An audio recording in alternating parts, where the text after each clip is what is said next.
Hey, what's up, guys? Dylan Johnson from Soccer Mag here, and welcome back to another episode of Mixing with the DJs.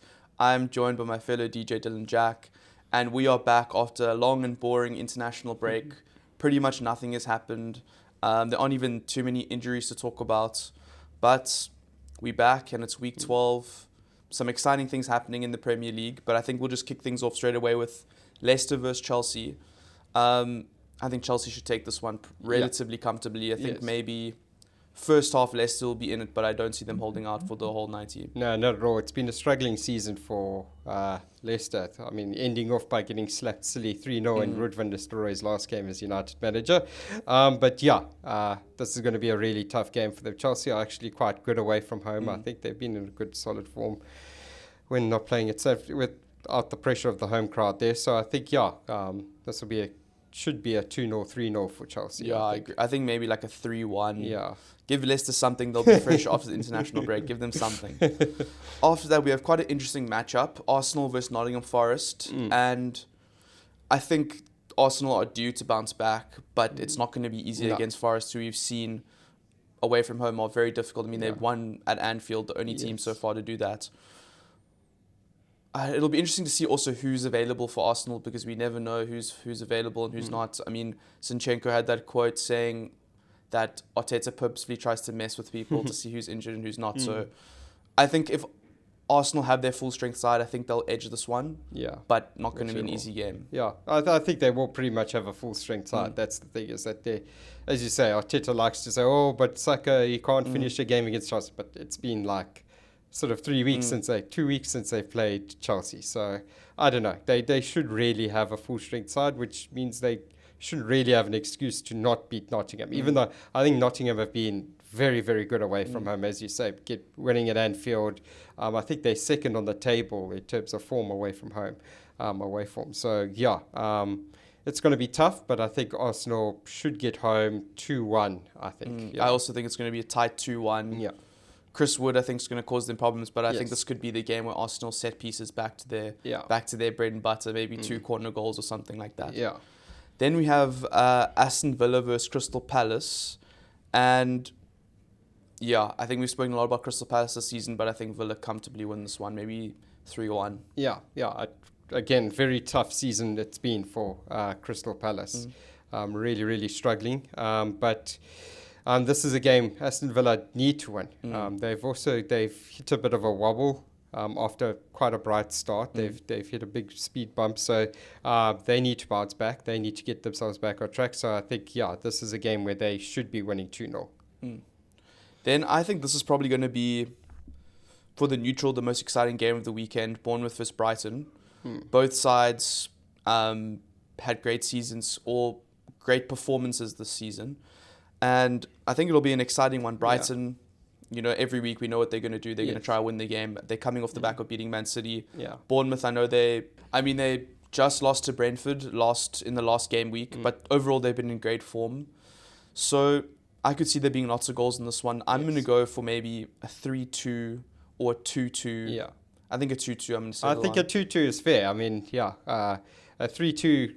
Also, I mean, you could see it happening again with as it happened between Brentford and Bournemouth. But Brighton, they've shown at times they haven't really been the most clinical team, although they create a lot of chances. I think having João Pedro back fit is a big boost for them.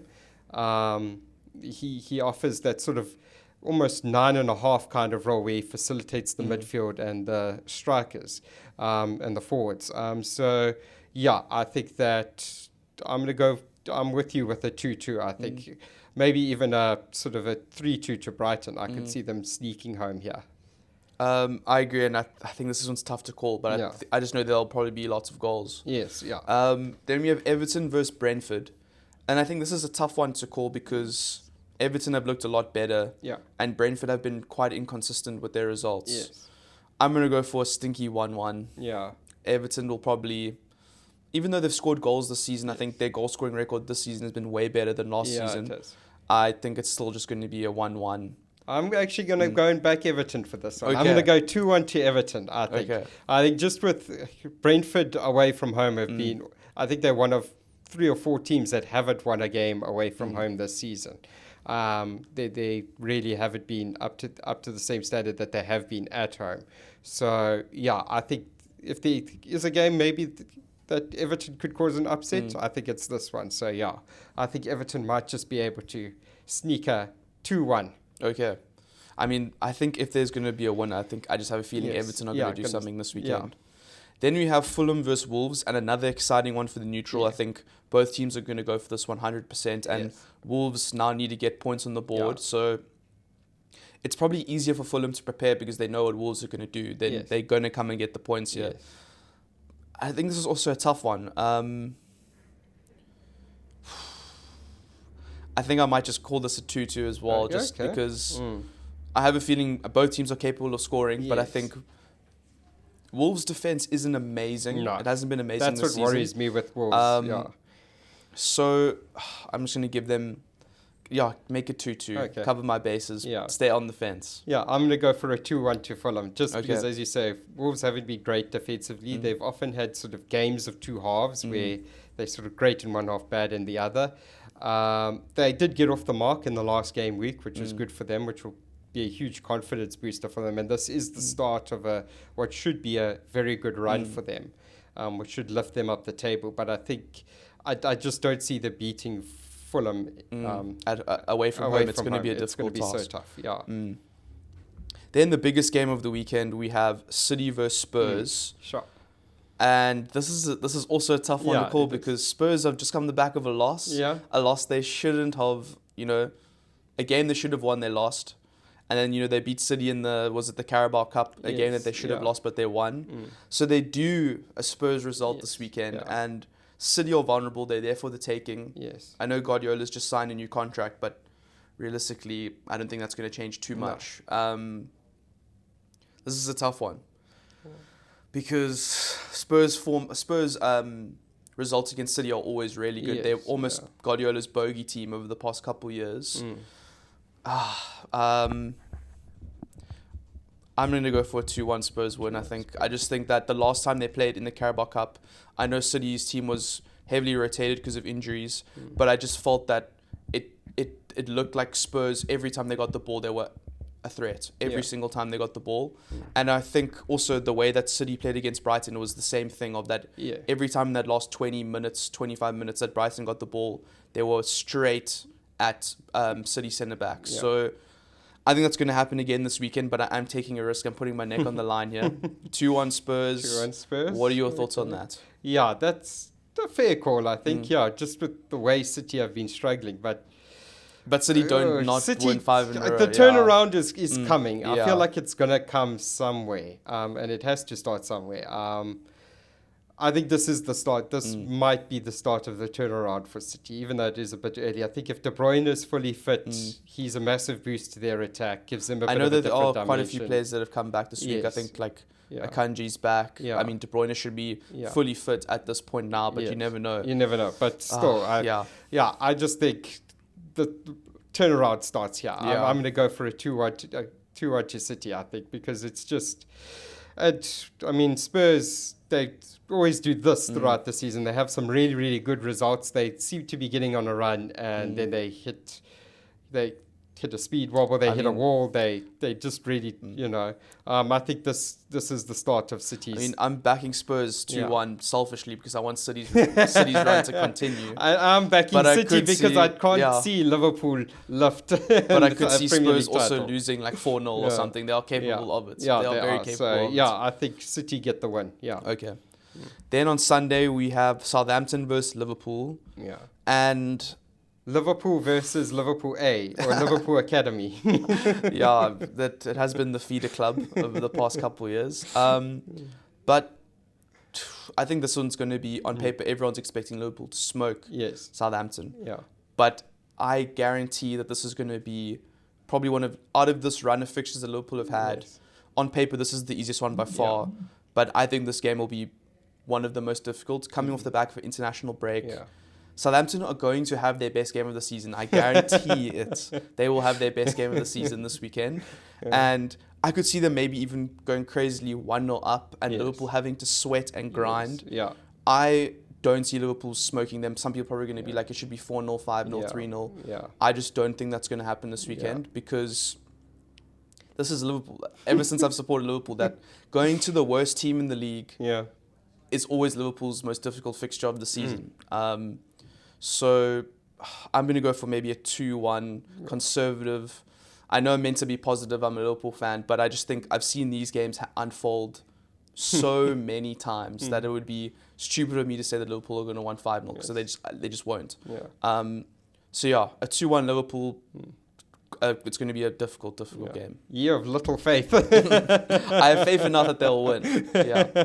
Yeah, I just don't see Southampton getting more than one goal in this game. I think their forward line is, they kind of create chances. I just don't think they score a lot of goals. So I think that's going to be their main problem is, yes, they can go 1-0 up, but then Liverpool are just going to go on the offensive. So I think it's a 3-1 Liverpool coming. Okay. Yes, yeah.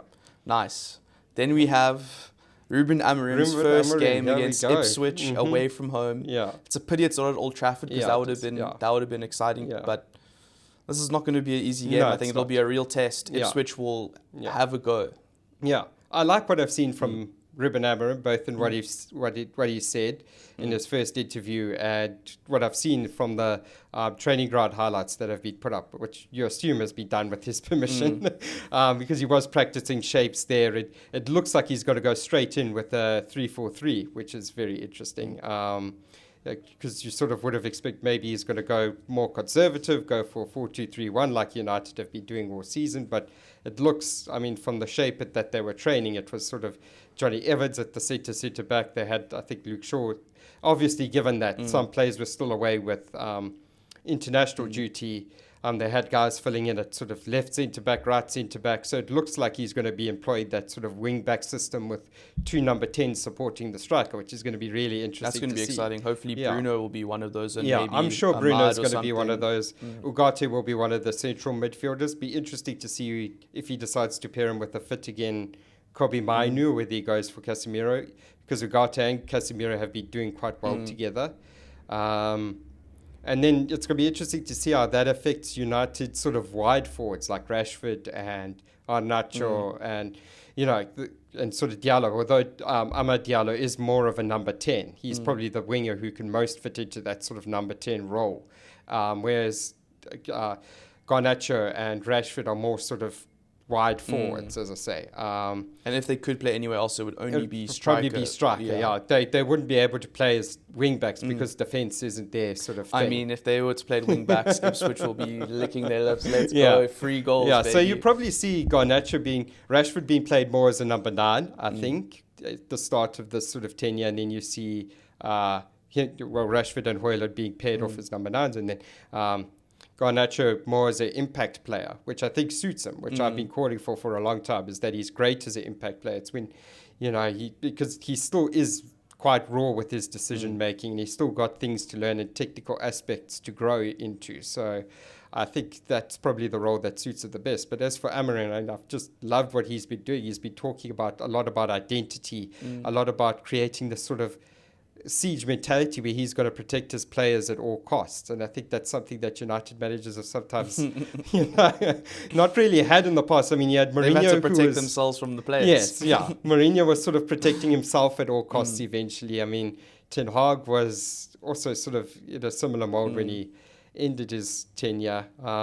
So I really like what I've been seeing, and I think the players, you could look at the fact that Amorim's 39 doesn't have the world of experience, but that also... His CV is very impressive, though. His CV is very impressive with what he did. When you consider where Sporting Lisbon was when he took over, they were literally in crisis mode. They were coming off an incident where fans had literally attacked players, and because of where they had finished or something that happened in the Champions League, and then literally some senior players decided that was it, and they headed off. And he's had to cope with a lot while he's been at Sporting. He's had sort of, obviously, as soon as he started to build a team, that's been sort of, a lot of the star players have been poached. So he's going to be used to just diving in there and having to cope, which is quite a good thing.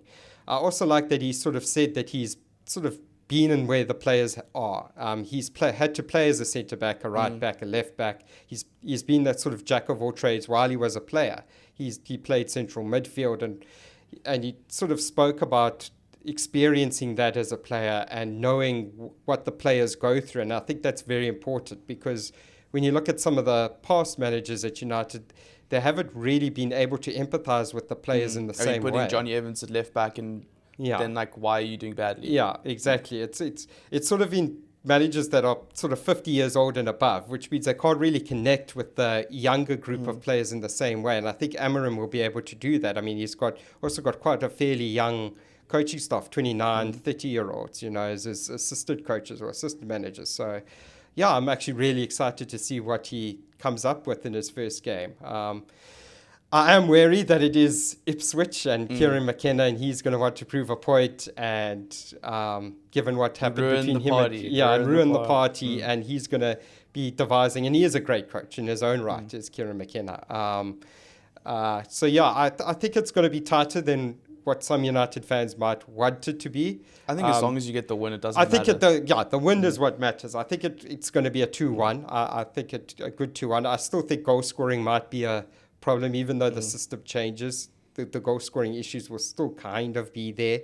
I'm just excited to see how this formation changes us a little bit defensively, how it maybe creates a bit more connection between the midfielders and the striker, because that's really definitely been a huge issue. That's really been a huge issue. Is no matter who's been playing at number 9 under Ten Hag, whether it was Højlund, Zirkzee, Rashford, they've always kind of looked isolated in his. There's always been that gaping system. Hole in the middle of the field. Yeah, so I think that might be fixed now. Hopefully will be fixed with a back 3, one of the centre-backs maybe stepping into midfield, or one of the wide backs sort of stepping. It'll be interesting to see how he works it. But yeah, really excited.